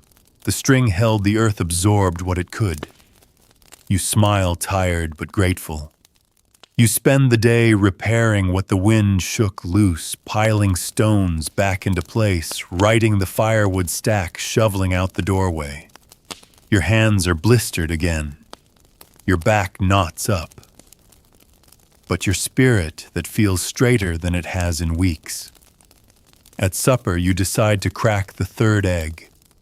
You boil it slowly, peel it carefully, slice it thin, and place one slice in each child's bowl of soup. Just one. It's barely enough to taste, but it doesn't matter. They cheer like you've roasted a goose. They eat slowly, letting it melt on their tongues. They say it's the best soup they've ever had. You believe them. And when your youngest whispers, "Can we have eggs again next week?" you ruffle her hair and say, "We'll see." Which in peasant speak means maybe, if the wind is kind, if the hens lay, if the gods allow. But for tonight, you've done something rare. You've turned a single egg into a feast. And that too is survival. The next morning arrives soft and golden, the air still holding a kiss of rain from the night before. The garden glistens. Drops hang like pearls from pea shoots, and you stand there barefoot, just watching the sun rise behind your cottage. It's not just the plants that look different now, it's everything. The woodpile stacked neatly, the clean stone path, even the thin smoke curling from the chimney. It all looks like survival, like steadiness, like hope starting to settle into the cracks left by winter. You stoop down and test the soil, still damp but loose. It breathes again. You nod to yourself and return to the house. Today's a planting day. The final row of beans must go in before the next full moon, and you're not one to test old wisdom. Inside, your wife is boiling water for tea. Not your usual watery broth with nettle or sorrel today. She's using the chamomile you brought back from Brother Ewan. Just a pinch. Enough to make the steam smell like summer fields. She hands you a wooden cup and smiles. You drink slowly, feeling the warmth move down your throat, settling into your chest. You begin soaking the beans while she stirs together a simple batter for oat cakes. You still have a bit of barley flour left, and your youngest found wild garlic sprouting near the hedge. She brings it in like treasure, bundled in her skirt roots, dangling. You wash and chop it, then mix it into the batter. The smell is sharp and green and full of promise. Soon the hearth is sizzling. Oat cakes frying in lard garlic, hissing with every pop of the fire. The children gather at the table before you even call them. They're laughing over something, an old joke, maybe a game. You let their noise wash over you like a blessing. You never thought you'd be the kind of person who found peace in the crackle of grease and the squeal of children's voices. But here you are. When the cakes are ready, you serve them hot, one for each person, crisp on the edges, soft in the middle. Wild garlic curling from their centers like threads of spring. You don't speak, no one does. Everyone just eats slowly, quietly. The silence says more than words could. After breakfast, you walk to the edge of the village. There's talk of a traveling peddler passing through someone with dried fruits and preserved meats.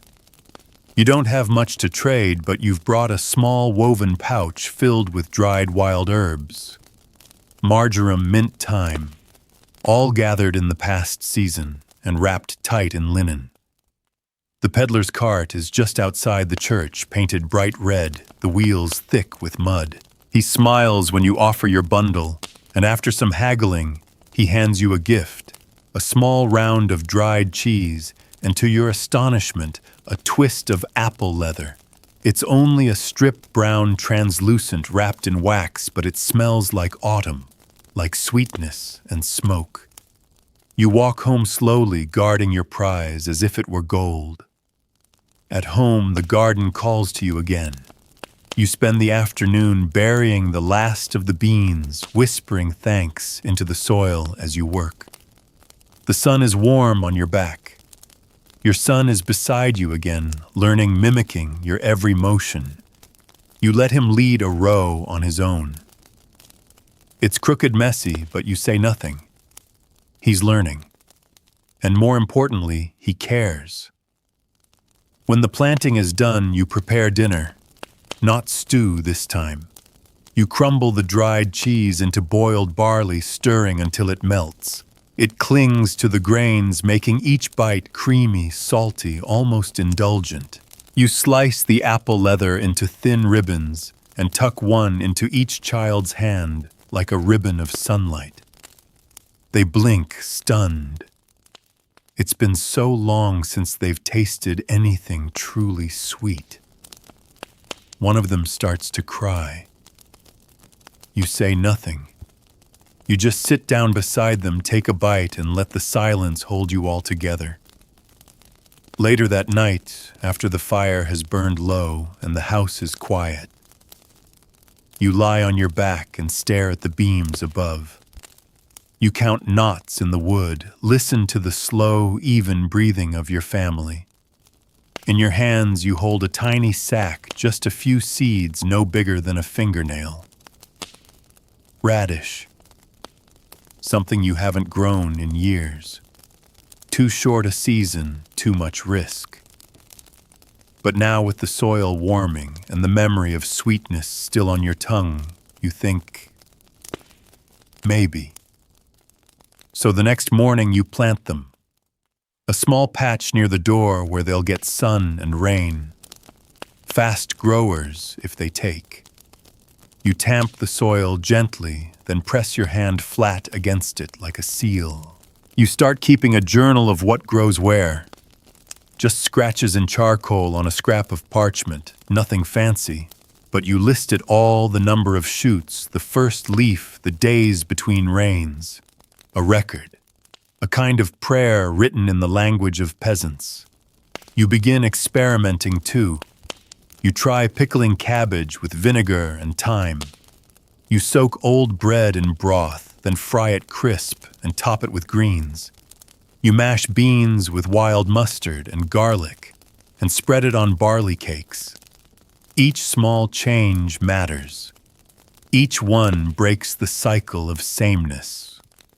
You're not just cooking now, you're inventing.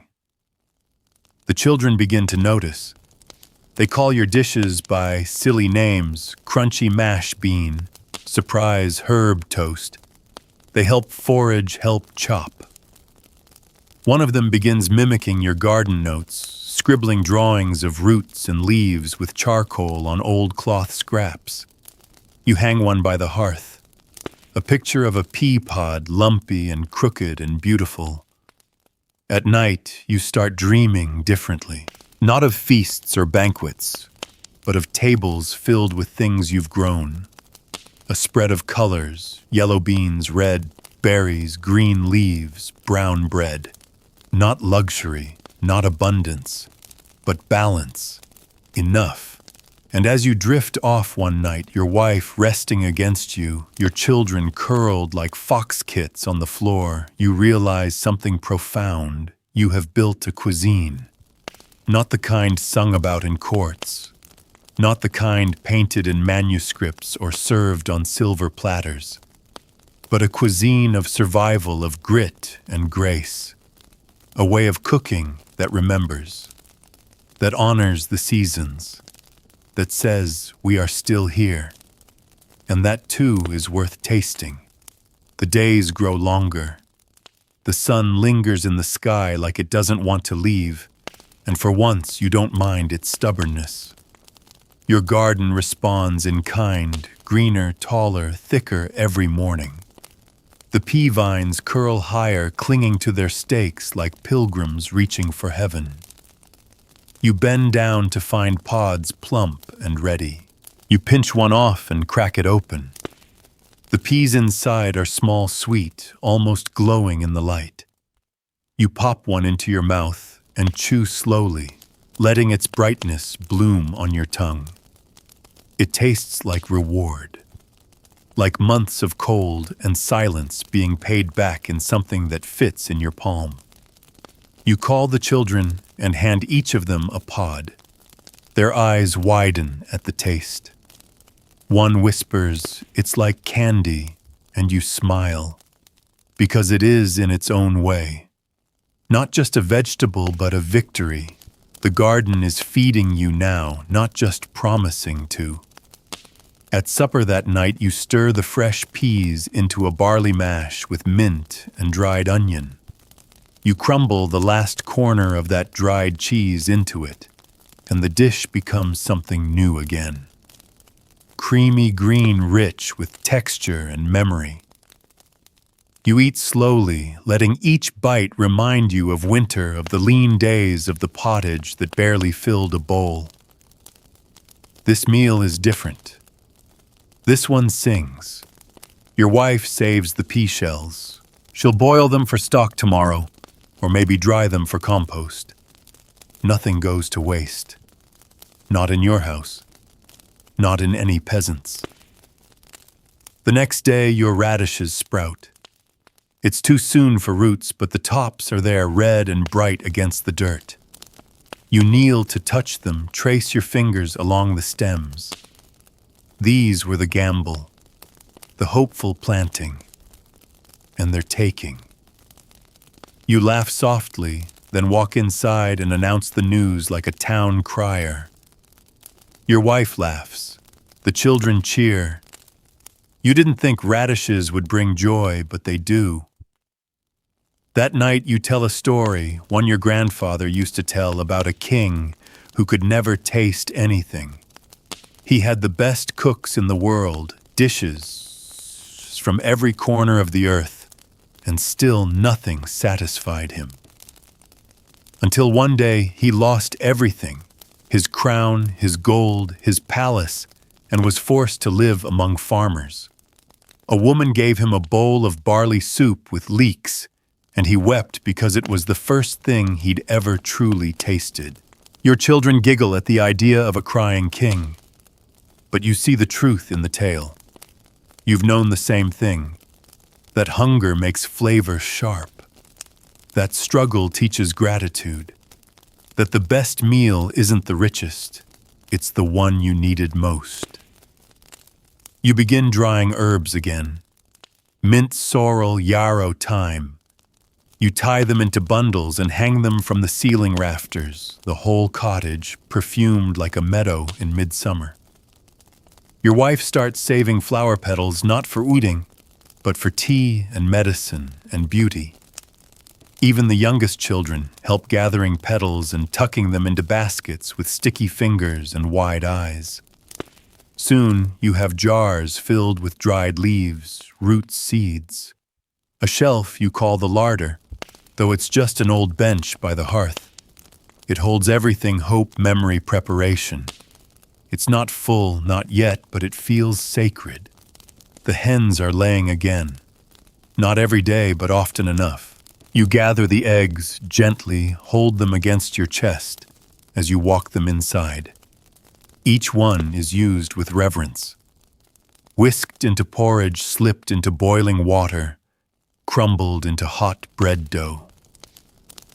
Once you try baking them into a custard with milk and a bit of honey, barely sweet, just enough to coax a smile from your wife. She kisses you afterward, and for a moment, you forget the world outside the door. The village has changed too. You notice more laughter in the streets, more children playing fewer sunken eyes. The worst of the hunger has passed, for now. But no one forgets. You still see the caution in every mother's hands, the quiet counting of loaves, the careful planting in every garden. You still trade bean for beet garlic, for onion roots, for fruit.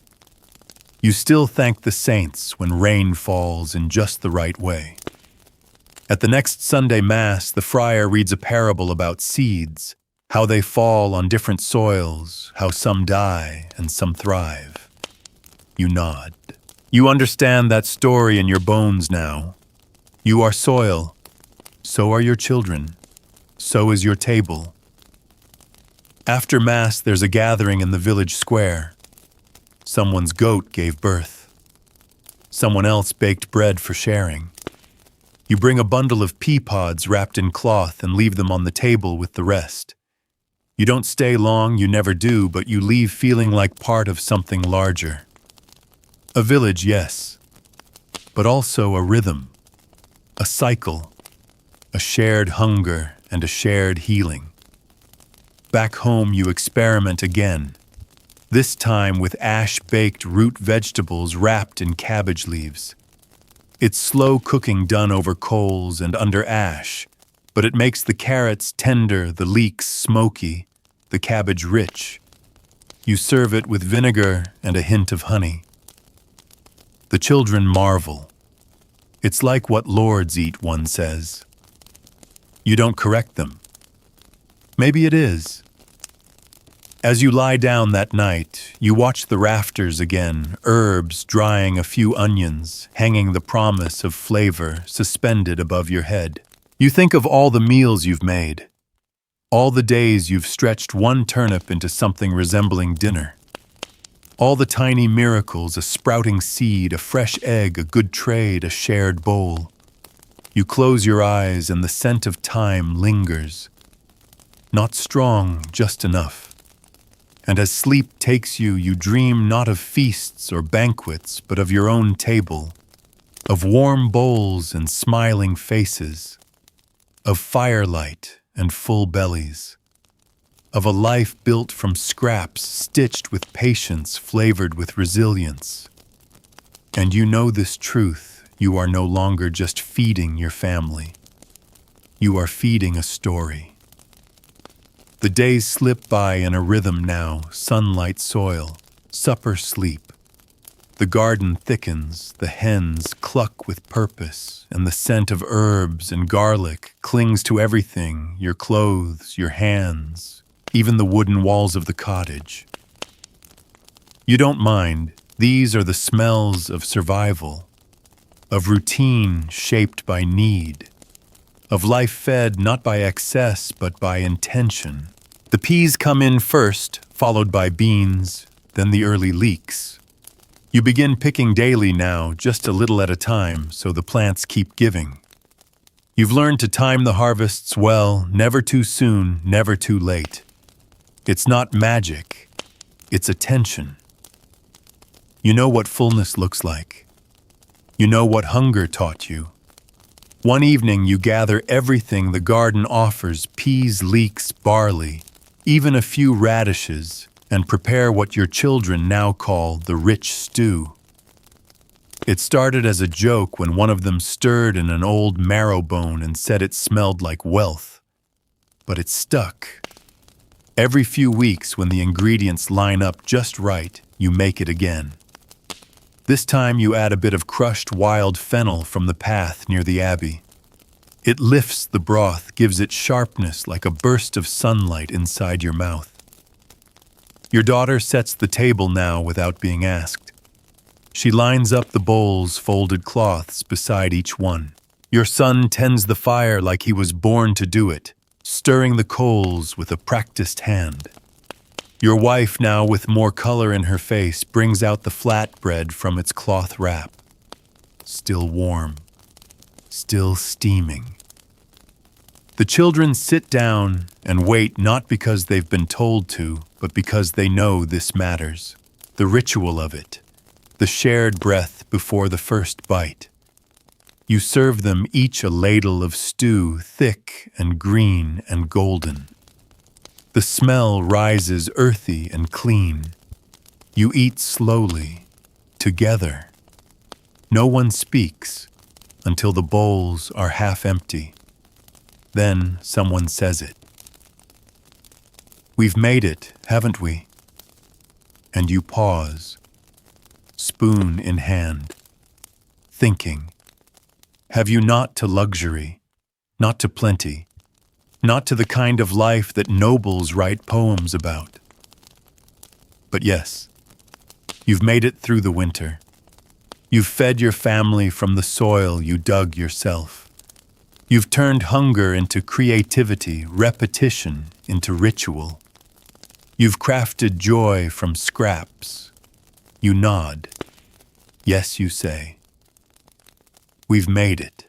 That night, you sit by the hearth after the children have fallen asleep, watching the last of the fire glow down to embers. Your wife leans her head on your shoulder, humming softly one of the old songs her mother taught her, something about rain and bread and saints. You don't remember the words, but you remember the feeling. On the shelf, the dried herbs crinkle in their bundles. The last of the pickled greens sit sealed in jars. A new cloth sack of flour rests by the door, milled from barley you grew yourself. And beside it, tucked in a basket, 6 eggs. 6. You light a candle and begin writing again in your journal, your planting notes, the growing chart. But tonight, you add something else. A list. You call it Things We Ate When the World Was Small. You begin onion broth with bread soaked twice, boiled sorrel with wild garlic, ash-roasted carrots and cabbage leaves, oatcakes with wild mint, the sweet peas of late spring, cheese melted into barley, a single egg shared in 4 bowls, and stew that tasted like memory. You stop pen hovering over the parchment. Then add. Enough you close the journal. The seasons will turn again. There will be droughts, floods, hard years. You know that. You always will. But now you also know that a peasant's strength isn't just in labor. It's in invention, resilience, and the 1,000 small ways you say we will eat when the world offers almost nothing. You glance at your children asleep in a tangle of limbs and blankets. They've never known banquets. They may never, but they've known full bellies. They've known flavor. They've known food that carried stories and hands that prepared it with love, and you've made something sacred out of dirt and hunger. You've made a life. And now, listener, as the fire dwindles to its last warm coals, and the sounds of the medieval cottage fall quiet, you can let your own thoughts soften. You've traveled through seasons of hunger and harvest, sat at a wooden table worn smooth by calloused hands, and tasted food that was shaped not by luxury, but by necessity, care, and quiet perseverance. There were no banquets here. No silver platters. But there was magic all the same. In wild herbs gathered at dawn, in an egg laid by a stubborn hen, in the way a single bowl of stew could feed both body and spirit. Maybe tonight you see your own table differently. Maybe the next time you tear a piece of bread, you'll remember the hands that once labored for every crumb. Maybe you'll hear echoes of laughter from children who thought a bowl of pea soup was the greatest thing in the world. So as you lie back now, letting your breath slow and your eyes grow heavy, Imagine the garden outside that cottage, rows of green unfurling toward the sun roots, stretching deep into the forgiving earth, and a figure kneeling in the dirt, whispering to the seeds. Sleep now with the comfort of knowing that even in the hardest times there was food. Maybe not always enough to feast, but always enough to share. Always enough to keep going. You're safe here. Warm fed and wrapped in the quiet wisdom of those who came before you.